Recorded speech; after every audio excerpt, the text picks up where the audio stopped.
The skies of Nexus 7 glowed purple as twin suns set behind jagged mountains. Kira adjusted her environmental suit and checked her scanner one more time. As a Xenorian scientist, precision was everything. Her tall, slender frame moved gracefully despite the planet's heavy gravity, her blue-tinted skin reflecting the fading light. Sample collection at Site Delta 12 complete, she recorded into her data log. Mineral composition matches predicted values. Continuing to Sector E for final specimens. Kira had been on this remote outpost for 28 cycles, alone except for her equipment and the occasional transmission from the Xenorian Science Division. Solitude didn't bother her. In fact, her people preferred it. Xenorians valued logic, efficiency, and self-reliance above all else. Emotional attachments were seen as evolutionary weaknesses that had been bred out of their species centuries ago. The ground trembled slightly under her feet. Kira paused, checking her scanner again. The reading showed increasing seismic activity. Unexpected, but not immediately threatening. She calculated the risks and determined she had sufficient time to collect the final samples before returning to her shelter. Proceeding to cave system for geological core samples, she noted. Expected completion in 40 minutes. The cave entrance was narrow, forcing Kira to duck her 7-foot frame as she entered. Her headlamp cut through the darkness, revealing crystalline formations unlike any she had documented before. She moved deeper into the cavern, taking measurements and collecting small fragments for analysis. The second tremor was stronger than the first. Dust and small rocks showered from the ceiling. Kira's scanner began flashing warnings. The seismic activity was escalating rapidly, far beyond her initial calculations. Emergency protocol initiated, she stated calmly, turning back toward the entrance. Xenorians did not panic. Even in danger, her voice remained steady, her movements methodical. The third tremor hit with devastating force. The cave entrance collapsed in a thunderous crash, trapping her inside. A large rock struck her leg, sending her crashing to the ground. Pain shot through her body, an unfamiliar sensation for a species that rarely experienced physical injury. Situation assessment. Cave entrance blocked. Right leg damage. Oxygen supply limited to 6 hours, she reported to her data log, knowing the transmission wouldn't penetrate the rock, but following protocol regardless. Kira attempted to stand but couldn't put weight on her injured leg. For the first time, she felt something akin to concern. Her people would consider her loss acceptable if her research data survived, but she found herself unwilling to accept that outcome. She activated her emergency beacon, though she knew the chances of anyone detecting it were minimal. This region of space was largely unexplored, and her mission had been classified as high risk with no extraction plan. Thousands of miles above Nexus 7, the human exploration vessel Stargazer drifted in high orbit. Captain Jack Murphy sat in his command chair, reviewing star charts when his communications officer interrupted. "Captain, we're picking up a distress signal from the surface," said Lisa Chen, her fingers moving quickly over her console. "It's not human, but it's definitely artificial." Jack frowned. "Any identification?" "Nothing in our database, sir. Signal pattern suggests advanced technology. Location is approximately 60 miles from our intended landing site." First Officer Doug Bennett leaned in. "Protocol states we should report but not engage with unknown species without authorization." Jack studied the signal data, then looked at the planet's surface on the main view screen. Something in his gut told him this wasn't a trap or a coincidence. "Prepare a rescue team," he ordered. "I'll lead it myself."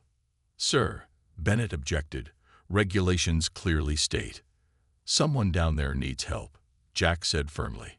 "And I'm not going to sit up here debating regulations while they die. Get the shuttle ready." The shuttle shook violently as it descended through Nexus 7's turbulent atmosphere. Jack Murphy gripped his seat, eyes fixed on the navigation display. "Wind speeds increasing to 60 knots, said Sam Wilson, the ship's engineer, his fingers dancing across the controls. "This isn't going to be a smooth landing, Captain." Jack nodded. Do your best, Sam. Olivia, how's our medical gear? Olivia Green checked her equipment one last time. Her short red hair was pulled back in a practical ponytail, and her expression remained focused. Everything's ready. Though I've never treated an alien before. First time for everything, Jack replied with a tight smile. The signal's still active, which means whoever's down there is still alive. That's all that matters right now. The shuttle broke through the cloud layer, revealing a landscape of sharp rock formations and deep ravines. The purple sky made the terrain look even more alien and forbidding. Signals coming from that cave system. Sam pointed to a reading on his scanner. About half a mile from our landing zone. Looks like there was a collapse. They touched down with a heavy thud. Jack was the first to his feet, grabbing his gear and checking the atmosphere readings. Air's breathable but thin. Bring oxygen packs just in case. He adjusted his jacket and looked at his small team. Keep comms open at all times. We don't know what we're walking into. The three humans made their way across the rocky terrain, carrying emergency equipment and following the signal. The twin suns were now completely set, and they relied on powerful flashlights to illuminate their path. Signal's getting stronger, Sam said, checking his device. Just ahead, in that crevice. They approached the collapsed cave entrance cautiously. Jack called out, "Hello? Can anyone hear us?" There was a moment of silence. Then a calm, measured voice responded from inside. "I hear you. I am trapped. The entrance has collapsed." Jack looked at Sam. "Can we clear it?" Sam examined the pile of rocks blocking the entrance. "Not by hand. But I brought some controlled charges. If we place them right, we can open a path without causing another collapse." "Do it," Jack ordered. While Sam worked on setting up the small explosives, Jack continued talking to the trapped alien. "My name is Jack Murphy. I'm the captain of a human vessel called the Stargazer. We picked up your distress signal. We're going to get you out."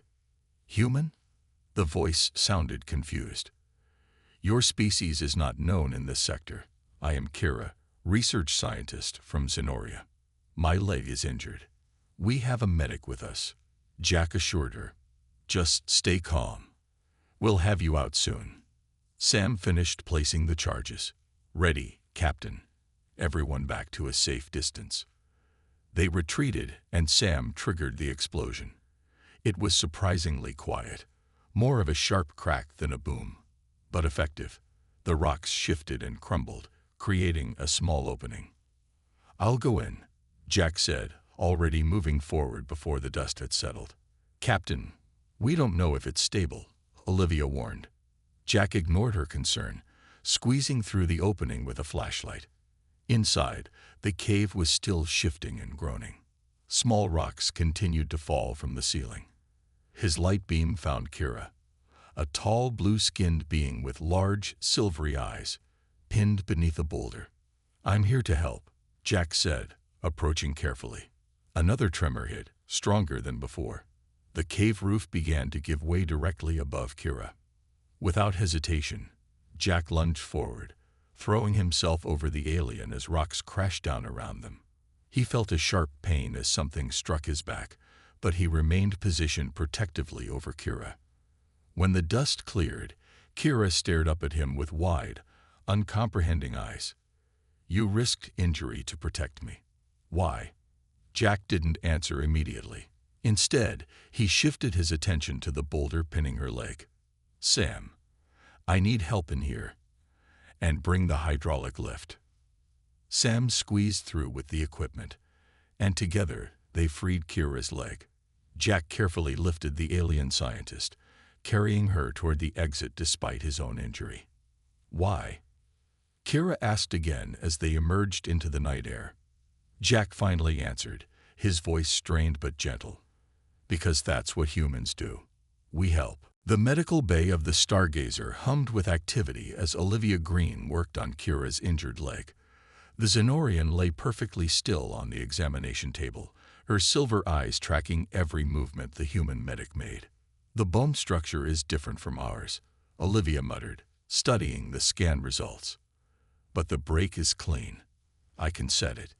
Kira observed with clinical detachment as Olivia prepared a cast for her leg. Your medical technology is primitive but functional, she noted.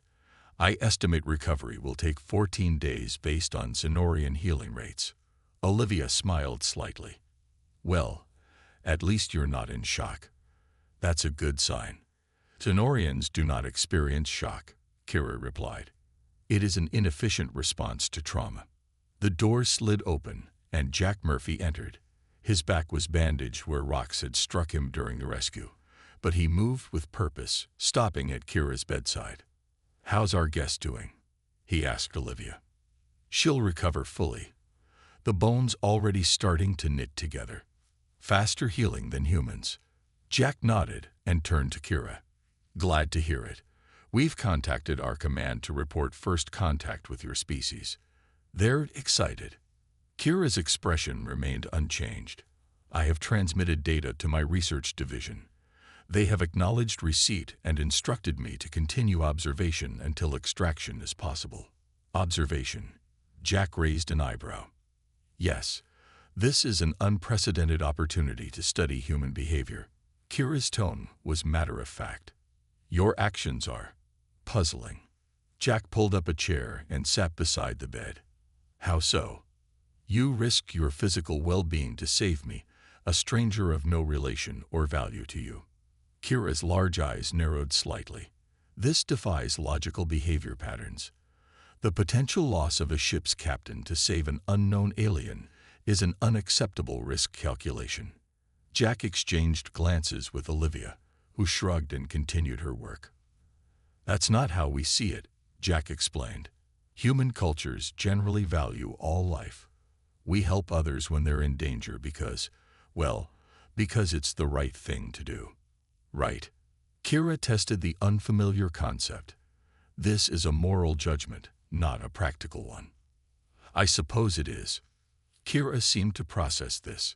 On Zenoria, individuals are valued according to their contribution to collective knowledge and advancement. Had I perished, but my research data survived, it would have been considered an acceptable outcome. The medical bay fell silent. Olivia paused in her work, clearly uncomfortable with the statement. You're saying your people wouldn't have come for you? Jack asked quietly. Correct. Resources would not be expended to save one researcher when those resources could be better utilized elsewhere. It is logical. Jack leaned forward. But don't you value your own life? I value my contribution, Kira answered. My existence is meaningful only as it serves advancement. This is the foundation of Zenorian progress for 8 centuries. Olivia finished applying the cast and stepped back. All done. You should stay off it for at least 3 days. Kira attempted to sit up. I must continue my observations immediately. This interaction has raised numerous questions about human psychological development. Jack gently placed a hand on her shoulder. The observation can wait. You need rest. Rest is inefficient when it's necessary for healing. Jack interrupted firmly. Doctor's orders. Right, Olivia. Olivia nodded. Absolutely. Captain's orders too, apparently. Kira settled back, confusion evident in her expression. You continue to behave irrationally. You saved me at risk to yourself. Now you insist on prioritizing my recovery over the mission objectives. These actions contradict efficient operation protocols. Jack smiled. Welcome to humanity, Kira. We're full of contradictions. As he turned to leave, Kira called after him. Captain Murphy. Yes. Why did you come for me? The true reason. Jack paused at the door. Because I heard someone needed help. That's all the reason I've ever needed. Kira watched him leave, her logical mind struggling with a concept no Zenorian algorithm could quantify. 3 days passed aboard the Stargazer, and Kira found herself increasingly puzzled by human behavior. Seated in the ship's common area, she observed the crew during their lunch break, another concept that seemed inefficient to her Zenorian sensibilities. So you interrupt work to consume food together? she asked Sam Wilson as he sat down across from her with a tray. Wouldn't individual consumption at optimal energy depletion points be more productive? Sam laughed, taking a bite of his sandwich. Maybe. But eating together isn't just about food. It's social. We talk, share ideas, relax a bit. Relaxation during work hours is counterproductive, Kira stated, though her tone carried less certainty than before. Actually, Sam said between bites, studies show humans work better with regular breaks. Our brains need downtime to process information. He pushed a bowl toward her. Try the fruit. Chef picked it up on our last supply run. Kira hesitated before taking a small blueberry. Zenorians consumed nutritional supplements, not raw food. The burst of sweetness on her tongue was startling. This is pleasant, she admitted, reaching for another. That's the point, Sam grinned. Life should have pleasant moments. Later that day, while testing her healing leg in a slow walk around the ship, Kira paused outside a room filled with strange sounds. Inside, 2 crew members were creating what humans called music, one with a guitar and another with a small drum. May I observe? She asked from the doorway. The guitarist, a young woman named Amy, smiled brightly. Sure. Come in. We're just jamming. Jamming? Kira tilted her head. Playing music together without a set plan, explained the drummer, Pete, just for fun. Your species devotes significant time to activities with no tangible output, Kira noted, easing herself onto a chair. Amy strummed a chord. What do you do for enjoyment on your world? Enjoyment is not a priority. We seek knowledge and advancement. Sounds boring, Pete said bluntly. Boring. The concept was unfamiliar to Kira. Amy shot Pete a look before explaining. He means it sounds like there's no variety in your life. Don't you ever just do something because it feels good? Before Kira could answer, her communication device chirped. The message was from Zenorian Command, displayed in glowing symbols across her wrist device. Researcher Kira, data received. Return immediately. Human contact exceeds mission parameters. Extraction shuttle dispatched. Coordinates follow. The musicians didn't understand the symbols, but they noticed Kira's posture stiffen. Bad news, Amy asked gently. My superiors demand my immediate return. They consider extended contact with humans unauthorized. Pete set down his drumsticks. But you're still healing. That is irrelevant to the directive. Kira stood, testing her weight on her injured leg. I must inform Captain Murphy. She found Jack in the ship's observation deck, staring out at the stars. He turned when she entered, his expression changing when he saw her face. Something's wrong, he stated. My extraction has been ordered, Kira explained. A shuttle will arrive within 2 planetary rotations. Jack frowned. Your leg needs at least another week to fully heal. Nevertheless, I must comply. Jack moved closer, his voice softening. Kira, in the days you've been here, what have you observed about humans? She considered the question carefully. You are inefficient, but innovative. You prioritize individual well-being over collective advancement, yet you achieve progress despite this apparent contradiction. And, Jack prompted, and you have shown me kindness with no expectation of return benefit. Kira's voice faltered slightly. This behavior is difficult to categorize within Zenorian understanding. Jack smiled. Maybe some things aren't meant to be categorized. They're just meant to be experienced. For the first time, Kira felt something stir within her, not the cool, logical thought patterns she had known all her life, but something warmer and less defined. Captain, she said hesitantly, before I depart, would you teach me more about human music? I find it worthy of further study.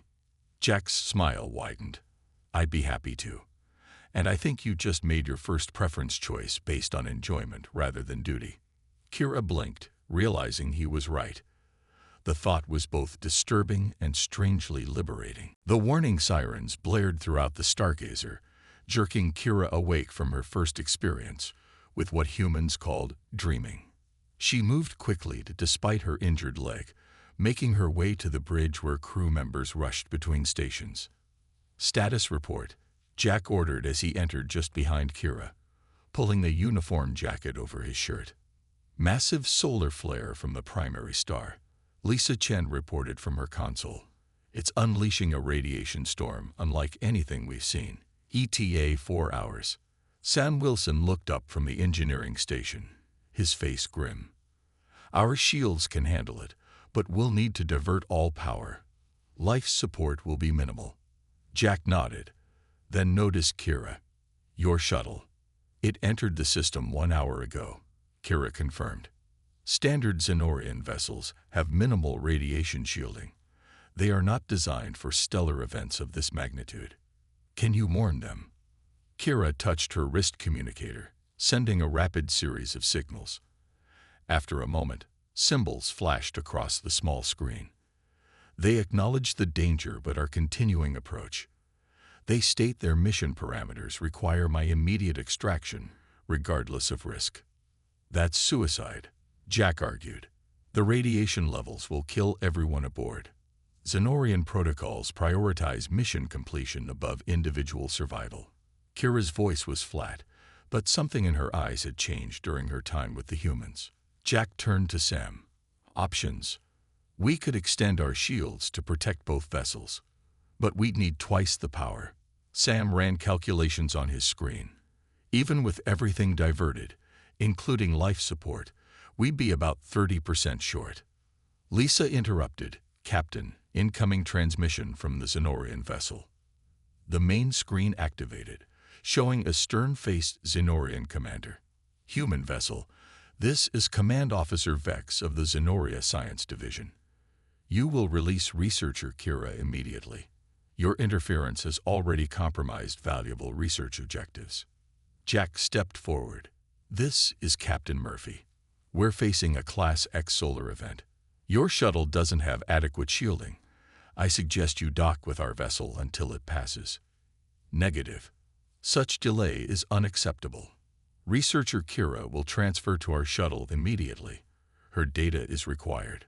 "Her data?" Jack's voice hardened. "What about her life?" "One researcher is replaceable. The knowledge she has gathered is not." Vex's cold gaze shifted to Kira. "You will comply with extraction orders. Your continued exposure to human influence shows concerning deviations from rational behavior." Jack turned to Kira, speaking quietly. "You don't have to go. We can find a way to protect both ships." Kira stood perfectly still, caught between the logical certainty of her upbringing and the new perspectives she had gained aboard the Stargazer. "Captain," Sam called urgently, "I might have something. If we could harness additional power from somewhere, we could extend our shields around their shuttle."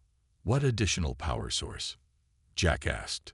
"The cave system where we found Kira. My scans showed unusual mineral formations.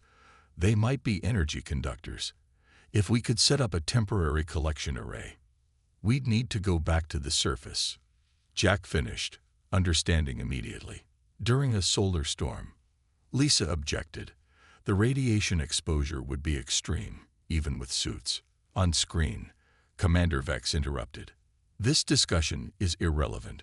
Researcher Kira, you will board our shuttle within 1 planetary rotation, regardless of conditions. This is a direct order." Kira stood straighter, her silver eyes meeting the commander's. "I must inform you that I have calculated the survival probability of your current approach at less than 8%. Your calculation is noted. Your compliance is expected." The screen went dark. The bridge fell silent as all eyes turned to Kira. "What will you do?" Jack asked quietly. Kira turned to Sam. "Explain this power collection array. I am familiar with the mineral formations you referenced. They have unique properties unknown to your science." "You're disobeying orders?" Jack asked, surprised. Kira's expression remained calm, but resolute. "I am prioritizing a mission parameter that my superiors have overlooked." "And what's that?" "Survival." Kira said simply. I believe humans call it living to fight another day. The shuttle rattled violently as it descended through Nexus 7's atmosphere. This time, Kira sat beside Sam and Olivia, her silver eyes calmly monitoring the energy readings on the control panel.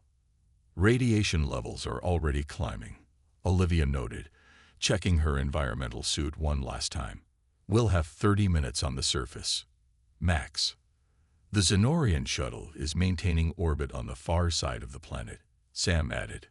Commander Vex continues to demand Kira's return. Let me worry about Vex, Jack said from the pilot's seat.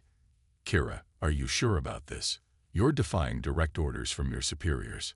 Kira's expression remained composed, but her voice carried a new undertone. For the first time, I am making a decision based on available data rather than prescribed protocols. The logical conclusion is that both vessels must survive. The shuttle landed with a hard thud near the cave entrance they had cleared days earlier.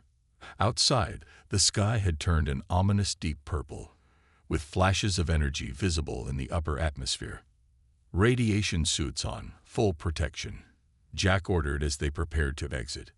Sam, how long to set up the array? 20 minutes if everything goes perfectly, Sam replied, strapping equipment to his back. Then let's move. The storm hits in just over 3 hours. The team worked swiftly in the cave, with Kira directing them to the most energy-dense mineral formations. Her knowledge proved invaluable as she identified optimal placement points for Sam's collection devices. These crystals contain energy potential unlike anything in human scientific records, she explained, placing sensors against a glowing blue vein in the rock wall. They respond to specific frequencies. Sam whistled as readings flooded his handheld device. This is incredible. With this power boost, we might be able to shield both ships after all. Suddenly, the ground shook violently. The earlier tremors had weakened the cave system, and now rocks began falling around them. We need to get out of here, Olivia shouted over the rumbling.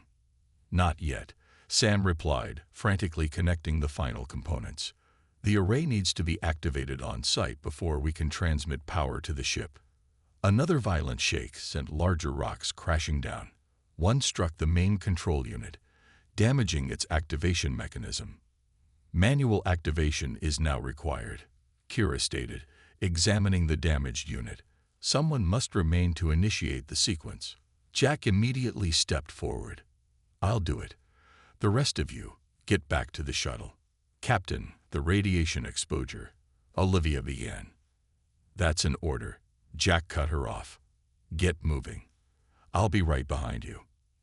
As Sam and Olivia reluctantly headed toward the exit, Kira remained still, watching Jack prepare the manual override.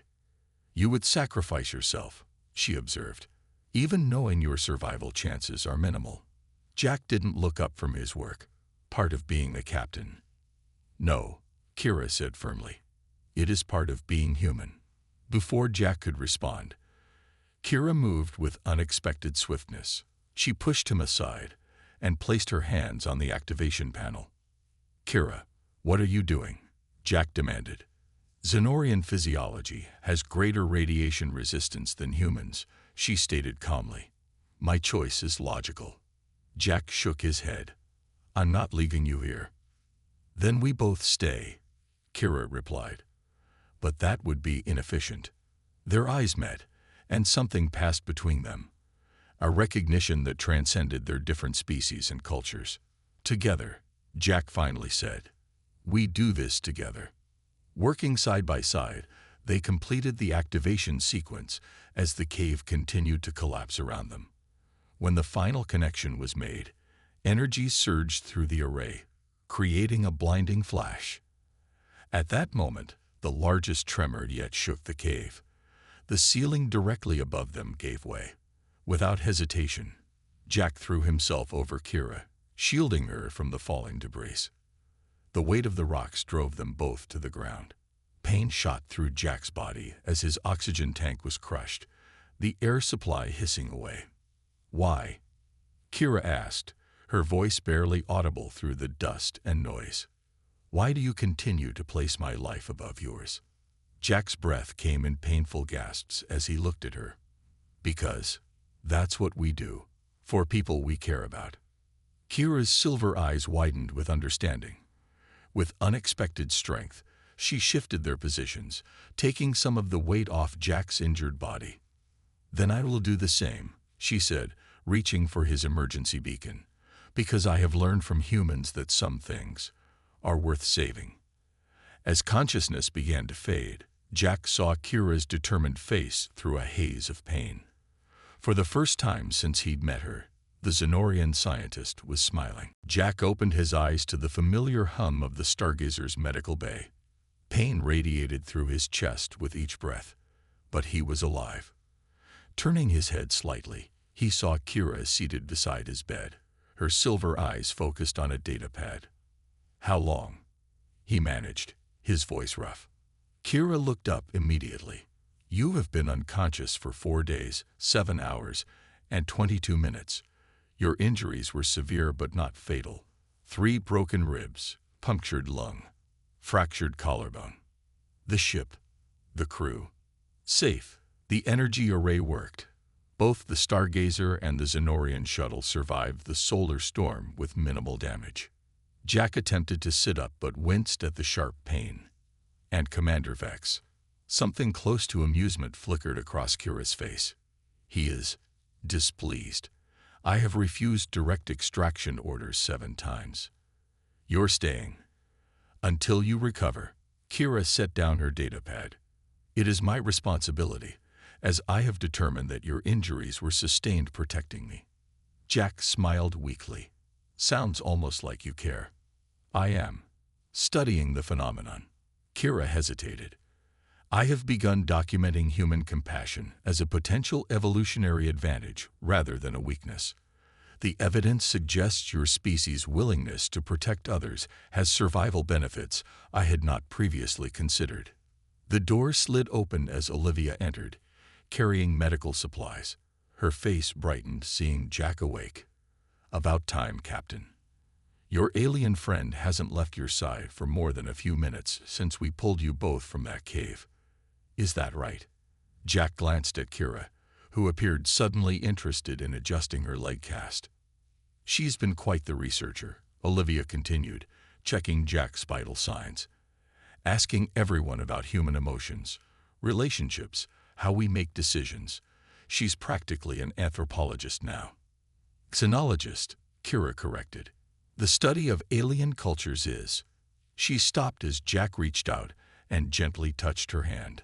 The simple gesture seemed to affect her deeply. Thank you, he said quietly. 2 weeks later, Jack stood at the observation deck watching as the Zenorian ship approached for Kira's long-delayed departure. His injuries had healed enough for him to return to limited duty, though Olivia still monitored him closely. So you're finally leaving, he said as Kira joined him by the viewport. Yes, the science division has reluctantly acknowledged the value of the data I've collected. They are particularly interested in the energy array technology we developed. And what about the other things you learned? Jack asked. About humans. Kira was silent for a moment. Those findings are more controversial. Zenorian hierarchy does not easily accept challenges to established principles. But I will present my conclusions nonetheless. Your species' capacity for self-sacrifice and emotional connection deserves serious scientific consideration. She turned to face him directly. I have proposed a formal alliance between our peoples. I will serve as ambassador. Jack smiled. Ambassador Kira, it suits you. There is much our worlds can learn from each other, she said. Though my superiors remain skeptical about emotional attachments, they cannot deny the practical benefits of our cooperation. Speaking of emotional attachments, Jack said carefully, will I see you again? For the first time, Kira initiated physical contact, placing her hand on his arm. I have included in my mission parameters regular diplomatic exchanges. It would be inefficient to waste the connection we have established. Jack laughed. Is that Zenorian for I'll miss you? Perhaps.